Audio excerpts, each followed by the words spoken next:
अस्सलाम वालेकुम, this is Usman Ahmad. आप देख रहे हैं हम न्यूज़ का डिजिटल चैनल। पाकिस्तान में कानून और इंसाफ का समझ में नहीं आ रहा। जो हमारे कानून और इंसाफ के आला तरीन इदारे हैं, जो वो फैसले देते हैं, उन फैसलों पर अमल नहीं हो रहा, और वो अमल जिस तरह नहीं हो रहा वो उससे भी ज़्यादा तौहीन आमेज़ और तज़हीक आमेज़ है। आज इसकी हमने मंजरकशी देखी जब पाकिस्तान के साबिक़ वज़ीर ख़ारजा, पाकिस्तान तहरीक इंसाफ के वाइस चेयरमैन शाह महमूद कुरैशी को घसीट के दोबारा गिरफ्तार किया, जब उनको सुप्रीम कोर्ट के एक फैसले की नतीजे में उनको रिहा किया गया था। लेकिन ये रिवायत कोई नई रिवायत नहीं है। अफसोस ये है कि रिवायत तसलसल से बढ़ती जा रही है और इसके ऊपर किसी किस्म की नदामत भी नहीं है। ऐसा क्यों हो रहा है और ये कब तक चलता रहेगा? इसका बेहतरीन जवाब एक ही शख्सियत है जो दे सकती हैं, और वो हैं शाह महमूद कुरैशी की बेटी, जो उनके लिए उनकी कानूनी जंग जो है वो लड़ रही हैं और कोशिश कर रही हैं कि अपने वालिद को किसी तरह इंसाफ दिला सके। मेहर, बहुत शुक्रिया आपने। Thank you for having me. क्या आपके जज्बात थे जब आपने आज ये मनाजर देखा? ये मेरे से इतने लोग पूछ चुके हैं, बट एक्चुअली काफ़ी दोस्तों में फ़ोन भी किया, उन्होंने कहा तुम ठीक हो, बिकॉज पहली दफ़ा हमें लगा कि यू कुडंट टॉक, एंड उन्होंने कहा, एंड ऑब्वियसली हमें अंदाज़ा है कि यू कुडंट टॉक बिकॉज आप इस वक्त, मैं अफसरदा भी थी, मुझे गुस्सा भी था, मुझे हैरत भी थी कि कैसे ट्रॉमेटिक एक सिचुएशन थी ये। नहीं, ट्रॉमा उस तरह वो तो बाद में रियलाइज़ हो रहा है। मुझे इस वक्त फ़िक्र भी है, मुझे नहीं मालूम कि मेरे वालिद को वो कहाँ लेकर गए हैं।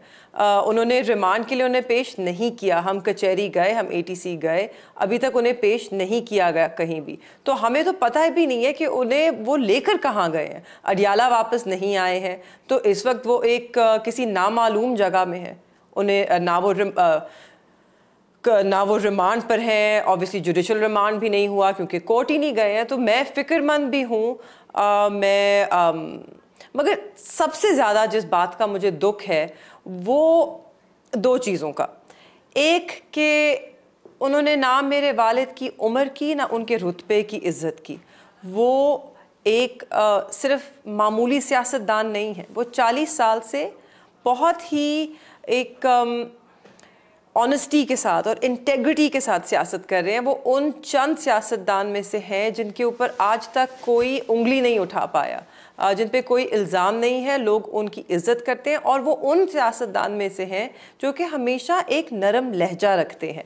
उन्होंने हर इंसान से हमेशा इज़्ज़त से वो पेश आए हैं। आप देख सकते हैं उन वीडियो में भी, उस मनाजिर में की जो वीडियोज़ हैं उसमें भी वो उनको धक्के दे रहे हैं, वो उनको घसीट रहे हैं, उनसे बदतमीजी कर रहे हैं, और वो क्या कह रहे हैं, सर आप ऐसा नहीं कर सकते सर। उस बदतमीजी के आलम में भी मेरे वालिद sir you can not do this, क्योंकि वो उनकी वर्दी का एहतराम कर रहे हैं। और इन लोगों ने मेरे वालिद के रुतबे का एहतराम नहीं किया, जिस ओहदे पे वो रह चुके हैं 2 बार और मुंतखब होके। ये नहीं कि वो किसी केयर टेकर सेटअप पे नहीं आए थे, वो इलेक्ट होकर बने हैं, तो वो उसकी भी इज़्ज़त नहीं की। वो पाकिस्तान की सबसे बड़ी जमात पाकिस्तान तहरीक इंसाफ के वाइस चेयरमैन हैं, उसकी भी इन्होंने कोई रिस्पेक्ट नहीं की। तो और थर्ड फैक्टर, हम इसकी इतनी बात नहीं करते मगर, और ये रियलाइज़ नहीं करे कि कुछ लोग हैं जो इस वक्त, हम तो फिर भी सब्र में हैं, और मैं अपना जो रंजिश है, जो मुझे गुस्सा है, मैं उसको कंट्रोल भी कर सकती हूँ। मगर बहुत से लोग हैं जिनके लिए शायद ये नाकाबिले बर्दाश्त हो, और वो हैं मेरे वालिद, पाकिस्तान की या बरे सगीर की सबसे बड़ी जो सिलसिला है उसके गद्दी नशीन है, और जो गौसिया जमात के लोग हैं, उनके लिए ये मनाजिर आज के नाकाबिले बर्दाश्त होंगे, बिल्कुल नाकाबिले बर्दाश्त होंगे। हम उनको, जितने भी हमें पैगाम आते हैं, हम उनको कहते हैं कि उनको ठंडा करते हैं कि आपने सब्र करना है।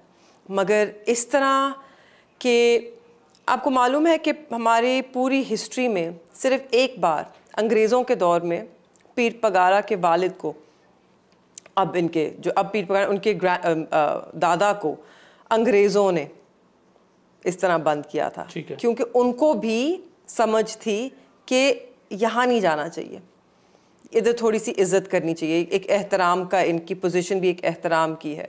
तो आज तो इन्होंने किसी एक चीज़ का एहतराम नहीं किया, इस बात का भी एहतराम नहीं किया कि इस शख्स का अपना रवैया कैसा है लोगों के साथ। आप ये एक्सपेक्ट कर रही थी कि इस नहज पे भी जा सकते हैं? Not at all. या आप नहीं, Not at all. भी नहीं था कि Not at all. बल्कि हम जब गए, हम तो आज साइफर ट्रायल के लिए गए थे, हम वहाँ पर गए तो हमने देखा रास्ते में बख्तरबंद गाड़ी खड़ी है। तो जब हमें पता चला जज साहब अभी तक नहीं आए, तो हमने कहा चलो दूसरे गेट पे जाते हैं और पता करते हैं कि क्या माजरा है, किसके लिए, शायद किसी और के लिए हो। तो हमने जब उनसे जाकर पूछा कि आप शाह साहब के रीअरेस्ट के लिए हैं यहाँ पर, और तब तक हमें सिर्फ मालूम था कि ये MPO के ऑर्डर के तहत डिटेंशन ऑर्डर है, तो उसी में रीअरेस्ट करेंगे। तो उन्होंने कहा नहीं जी हमें नहीं पता। ये बातचीत हो रही थी कि मैंने दूर से देखा, मुझे बाबा के, क्योंकि अब बाल उनके बिल्कुल सफ़ेद हो गए हैं, तो मुझे वो नज़र आया, तो मैंने कहा नहीं नहीं ये बाबा ही हैं, वो बाबा को लेकर आ रहे हैं, बाबा को लेकर आ रहे हैं। तो ऑब्वियसली हम सब अलर्ट हो गए, हमने मीडिया को भी अलर्ट किया कि ये शाह साहब को लेकर आ रहे हैं।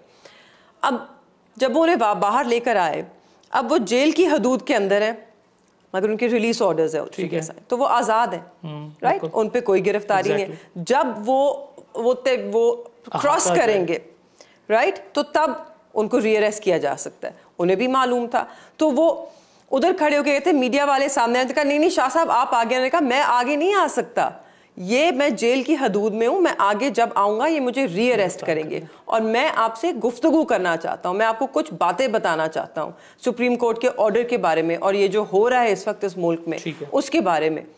अब वो ये बात करने ही लगे थे तो ऑब्वियसली बौखलाहट में घबरा गए। हम तो कहते हैं ना घबराना नहीं है तो ये घबरा गए। अब घबरा गए, इन्होंने जो आज हरकत की है, जो धक्के मारे हैं, जिस तरह तजलील की है, ये बैकफायर करेगी बहुत बुरी तरह। ठीक है, आपकी हिकमत अमली अब क्या है, अब क्या करेंगी आप? हम इस वक्त, जैसे मैंने आपको अभी बताया था, क्योंकि मेरे वालिद इस वक्त एक कैंडिडेट भी हैं, जी बिल्कुल, एक जमात के सरबराह भी हैं, वाइस चेयरमैन हैं, तो उस हवाले से हम ECP में भी इसको एक पिटिशन को लेकर जा रहे हैं। और मेरी हमारे जो वकला हैं, मैं उनको कंसल्ट कर रही हूँ, वो जो भी एडवाइस कर रहे हैं। तो सबसे पहले तो हम ये भी जानना चाह रहे हैं कि वो किधर हैं, तो इस सिलसिले में भी हम ECP जा रहे हैं। और उसके बाद शायद लोग कहते हैं सुप्रीम कोर्ट जाओ, सुप्रीम कोर्ट आप ऐसी दौड़ लगा के नहीं जा सकते, एक प्रोसेस होता है। तो हम ज़रूर सुप्रीम कोर्ट से भी रुजू करेंगे, क्योंकि सुप्रीम कोर्ट के अपना ये एक ऑर्डर था, उनके अहकामात की नफ़ी की गई है। ठीक है, और केसेस में डाला है, मगर अगर आप पास्ट में भी MPO ऑर्डर्स की जजमेंट्स पढ़ें, जो मेरे वालिद के इन्हीं MPOs में उनकी गिरफ्तारी हुई थी 9 मई के बाद, और जो लाहौर हाई कोर्ट का डिविजनल बेंच है पिंडी में, उसमें अब मुझे जज साहब का नाम भूल रहा है, उन्होंने जो ऑर्डर लिखा था उसमें उन्होंने काफ़ी वाज़े तौर पे लिखा था कि Shah Mahmood Qureshi can not be arrested under MPO order for anything done in the past. जो रेट्रोस्पेक्ट भाई उस वक्त से था ना कि जी अब मैं क्या आप कितनी दफा करेंगे, आप अब नहीं कर सकते। हाँ, अगर वो आगे जाके कुछ और करें तो तब से तो वो पाबंदे सलासिल हैं। अब उन्होंने जेल में क्या ऑर्डर डिसरप्ट करना है, और वो भी सॉलिटरी कन्फाइनमेंट में है, तो ये भी नहीं कि उन्होंने कोई कैदियों को राउज अप किया हो। उनका ऑर्डर है। उसके बाद मियां गुल हसन का इस MPO के ऊपर एक वाजे ऑर्डर है कि you have to have cogent and I forget the other word he used, मगर आपके पास वाजे सबूत होना चाहिए, वाजे सबूत होना चाहिए, शुड बी अपैरेंट, फिर आप ये 3 MPO के नीचे किसी को अरेस्ट कर सकते हो। अदरवाइज आप उनकी जो राइट टू लिबर्टी है उसके ऊपर इम्पिंज कर रहे हैं, और ये हम इसकी इजाज़त नहीं देते।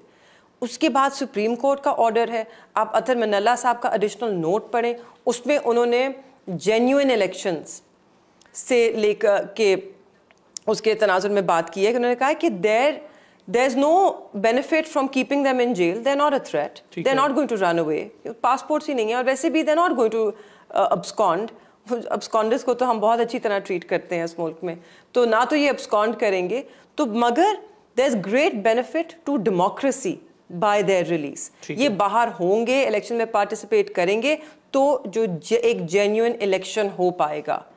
इस सब की नफ़ी की जा रही है आज। जो मॉडस ऑपरेंडाई है इनका, वो तो आपके सामने, उस पर तो मैं मजीद क्या बात करूं, आपने खुल के बात कर दी। लेकिन सिंस अब ये इलेक्शंस आ रहे हैं, ज़ाहिर है कुरैशी साहब ने मुल्तान से लड़ना है, किस तरह करेंगी, उसका कोई बैकअप प्लान आपने सोचा है? क्या होगा, कैंपेन चलाएगी? इस सवाल से पहले एक मेरा जो सवाल जो मैं ऐड करना चाह रहा हूँ, मेरे जहन से निकल जाए, आपकी फाइट में तहरीक इंसाफ कहाँ है? क्या आपको लग रहा है कि वो भी आपके साथ खड़े हैं? कुरैशी साहब का कॉज जो है वो आपके साथ डट के लड़ रही है? बिल्कुल, ऑफ कोर्स। उनके वाइस चेयरमैन है वो जमात के, और जमात की फुल सपोर्ट है हमें। ठीक है, ठीक है। वो इलेक्शन वाला देखिए, इस वक्त इलेक्शंस बिल्कुल ज़रूरी हैं, मगर जैसे मैं पहले भी और हम ये डिस्कशंस भी कर चुके हैं, ये एक रिवायती सियासत अब नहीं हो रही है इस मुल्क में। ये इलेक्शन जो है ये पुराने इलेक्शंस की तरह नहीं है। ये खंबे, गैस, नौकरी, नाली, इन सब का इलेक्शंस नहीं है। इस इलेक्शंस में लोगों को ये फैसला करना है कि उन्होंने क्या एक ऐसी जमात को मुंतखब करना है या वोट देना है या उसका साथ देना है जो उनके लिए पिछले 1 साल से जुल्म और जबर बर्दाश्त कर रही है, जो टूटी नहीं है, जो अभी तक खड़ी है, जो अभी तक किस लिए? आइन की बालादस्ती के लिए, कानून की हुक्मरानी के लिए, लोगों के हकूक़ के लिए। तो उन्हें फैसला करना है कि क्या ये उन लोगों के साथ खड़े हैं जिनके ऊपर इस वक्त सजाए मौत का केस है, और क्यों है, इल्ज़ाम क्या है कि इन्होंने अपने मुल्क का दिफा किया है, कि एक वज़ीर ख़ारजा और एक वज़ीर आज़म ने अपने ओहदे के हदूद में रहते हुए, अपने हल्फ की पासदारी करते हुए अपनी आवाम को आगाह किया कि आपके ख़िलाफ़, इस सरजमीन के ख़िलाफ़ एक साजिश हो रही है जिसके तहत उनकी मुंतखब करदा हुकूमत को रुखसत किया जा रहा है। यही किया ना उन्होंने, यही उनका जुर्म है, यही इल्ज़ाम है। तो लोगों ने फैसला करना है कि क्या ये जुर्म था या फिर ये जुर्म था जो पाकिस्तान के साथ फिर हुआ।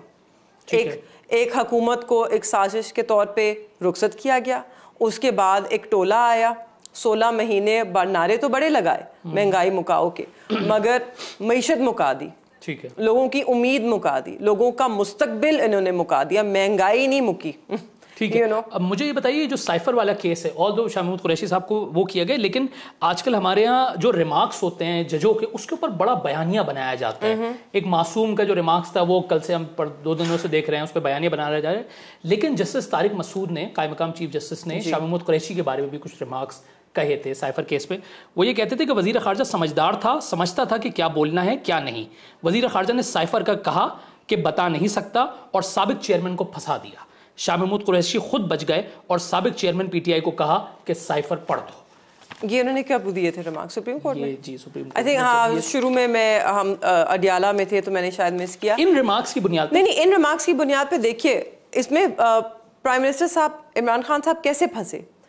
उन्होंने भी अपने जो उनका हल्फ है उसकी पूरी पासदारी की, उन्होंने भी ऐसी कोई गुफ्तगू नहीं की। अगर आप बाकी अब सुप्रीम कोर्ट की जो प्रोसीडिंग्स है और उसमें बाकी रिमार्क्स आप सुने तो उसमें मंसूर अली शाह साहब पूछते हैं प्रोसिक्यूशन से कि साइफर क्या है, ठीक है, इसकी डेफिनेशन है कोई? उन्होंने कहा जी, तो उन्होंने कहा सुनाए, तो उन्होंने सुनाई। उन्होंने कहा प्रोसेस बताएं कि कैसे आता है, तो उन्होंने पूछा कि अच्छा, तो साइफर है वो एक जो टेलीग्राम है उसको आप कोड करते हैं और फिर वो साइफर बन जाता है, कोडेड फॉर्म। ठीक है, वो कोडेड फॉर्म आप यहाँ भेजते हैं, उसको साइफर कहलाते हैं। फिर उसको डिकोड किया जाता है, उसको प्लेन टेक्स्ट में लिखा जाता है। वो प्लेन टेक्स्ट जिसमें उन्होंने सारा समझाया कि उसके अंदर सारे वर्ड्स चेंज होते हैं, पैराग्राफ्स ऊपर नीचे होते हैं, कोई उसका लिटरली लेना देना नहीं होता विद द साइफर, सिर्फ उसका जो मतन है, जो उसका बेसिक एसेंस है, वो उस प्लेन टेक्स्ट में आती है, राइट? ठीक है, वो प्राइम मिनिस्टर को जाती है।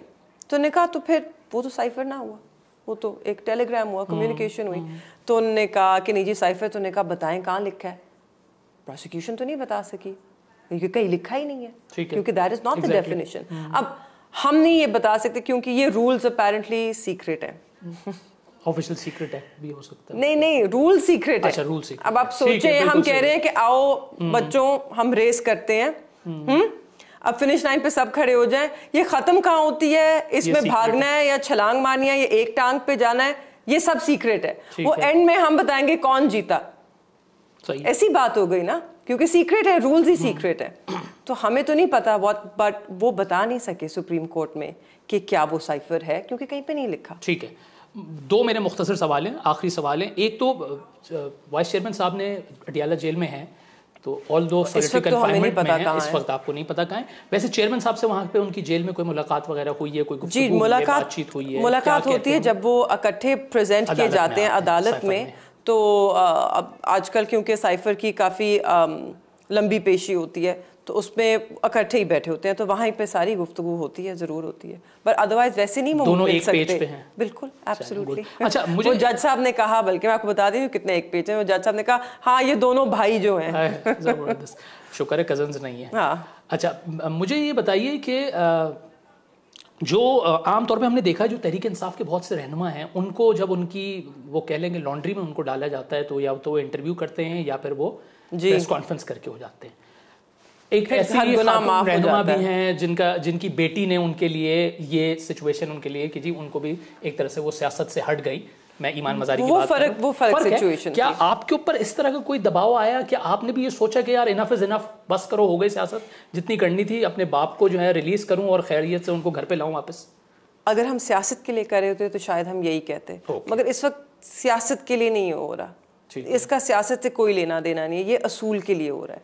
अगर आज हम डट के हमने इसका सामना ना किया तो ये कहाँ ख़त्म होएगी कहानी? ठीक है, ये पाकिस्तान की ये कहानी जब तक ख़त्म नहीं होगी हम आगे नहीं बढ़ सकते। आप अपने खित्ते में देखें, आप अपने नेबर्स को देखें, हिंदुस्तान को छोड़ें, बहुत आगे निकल गया। बेशक बांग्लादेश को देखें, एक ज़माने में आपका हिस्सा था, आप ज़रा नीचा समझते थे, आपकी भूल थी, आप कभी कभी नीचा समझते थे। हाँ, 2% कहते थे, यही कहते थे ना। आज उसे देखें, आज उसे देखें वो कहाँ है।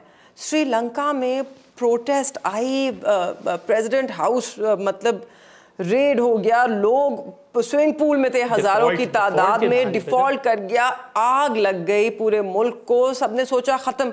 आज देखें वो भी हमसे बेहतर खड़ा है। सही। तो आपके पूरे खित्ते में आप कहाँ हैं? और ये कभी नहीं ख़त्म होएगा जब तक ये सिलसिला ख़त्म नहीं होता। हमने तयन करना है, क्या हम इसी तरह आगे चलना चाहते हैं या हम पाकिस्तान को एक कौन ख्वाब लगता है? अब उम्मीद है, पुरुम्मीद है? बिल्कुल उम्मीद है। उम्मीद पे दुनिया देखिए, ना उम्मीदी कभी भी नहीं होनी चाहिए। हमारा दीन भी यही कहता है। ज़ैन कुरैशी साहब कहाँ हैं? वो बिल्कुल मंजरनामे से गायब हैं। क्या वो भी इसी जो 9 मई के मामलात हैं उसकी वजह से वो भी जो है पीछे हुए हैं? जी जी, बहुत केसेस में जकड़े हुए हैं, बहुत FIRs हैं, और अब क्योंकि इलेक्शंस करीब आए हैं, नॉमिनेशंस हैं, इंशाल्लाह। बिल्कुल। शुक्रिया महर, थैंक यू सो मच। और हम उम्मीद करते हैं कि आप जो ये अपने वालिद साहब के लिए जंग लड़ रही हैं, अल्लाह ताला आपको इसमें कामयाबी अता करे, और जो आपका ख्वाब है निज़ाम से लेकर वैसा ही हमें पाकिस्तान वैसे ही कभी नसीब हो जाए। आज तक के लिए इजाज़त, बहुत शुक्रिया।